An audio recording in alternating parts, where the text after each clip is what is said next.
Moi, on m'appelle Begunor Muneratou. Je suis spécialisée dans le maraîchage. Arrivé à Tchatchou ici, j'ai vu que les gens vont loin pour chercher les produits comme tomates fraîches et piments, gombo, tout cela là. Eux, ils attendent la pluie avant de commencer. Voilà que moi, je suis habituée à faire contre-saison, arroser les tomates et les piments. Maintenant, quand je me suis mariée à Tchatchou, j'ai vu que eux là, ils attendent la pluie avant de commencer. C'est là où l'idée est née. Ça n'a pas été facile parce que être femme et exploiter des terres, c'est souvent difficile. Les hommes disent, toi femme, tu peux faire quoi?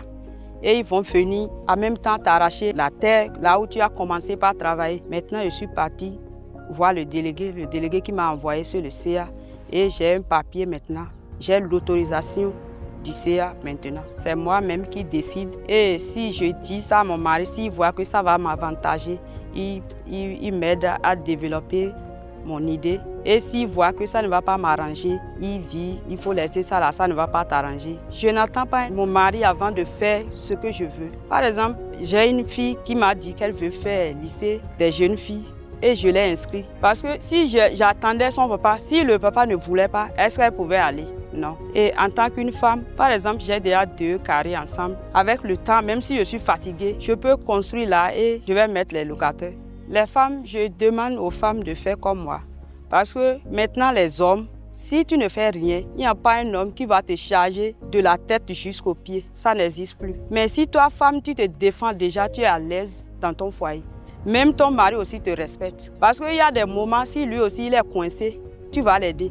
Mais si toi, femme, tu as une charge pour lui, tu ne peux pas l'aider, tu n'es pas considérée. Même si tu es une femme travailleuse, ton mari aussi te respecte et ta belle famille aussi te respecte. Et moi, j'étais un maçon. Après le mariage, j'ai su qu'elle apprécie le travail de jardinier. Donc, souvent, elle m'appelle de venir, qu'on va faire le jardin ensemble.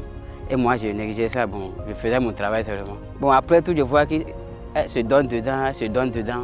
Ah, il dit, il faut que je l'aide. Souvent, si elle vient au jardin, si je quitte du travail le soir, je passe pour l'aider à arroser, à l'aider à traiter, à faire les buteurs, tout ça là. Un jour, elle a fait le piment là. Vraiment, les piments qu'elle a récoltés l'année là, c'était très très bon.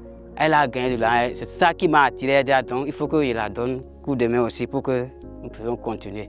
Et c'est là que j'ai pris le courage aussi. Moi, je me suis lancé dedans. Je ne maîtrise pas, elle me montre. Si on va pour piquer la tomate ou le piment, moi, je pique ça, elle fait, ça marche. Bon, comme j'ai su comment elle fait, ça marche là. Moi-même, je la trichais, on continuait un peu. Il y a un temps, lorsqu'on a fini de faire ça, on a commencé par vendre les trucs. Il y a un petit problème qui est arrivé. Moi, la dame, c'est elle qui est la patronne, mais je vais être le patron, mais elle refuse. Donc l'argent, elle veut gérer l'argent, elle refuse. Donc c'est sur ça qu'on ne s'est pas entendu. Mais après, par la grâce de Dieu, on s'est compris. C'est à la maison qu'elle a commencé, derrière la chambre. Elle a vu les jeunes, ils ont tué les arbres pour elle. Elle a commencé. Et là, elle a gagné 800 000, un petit carré. Et elle a dit, bon, je vais l'aider à chercher un terrain dans le plafond. Et elle va évoluer là-bas. Ce que je souhaite à les autres couples, donc à soutenir les femmes financièrement. Même celles qui du travail, toi le mari, tu es à la maison. Si elle devait revenir à 19h et préparer, toi-même tu peux le marier, toi-même tu peux l'aider avant qu'elle n'arrive. Je prie aux femmes de faire comme moi pour leur propre bien.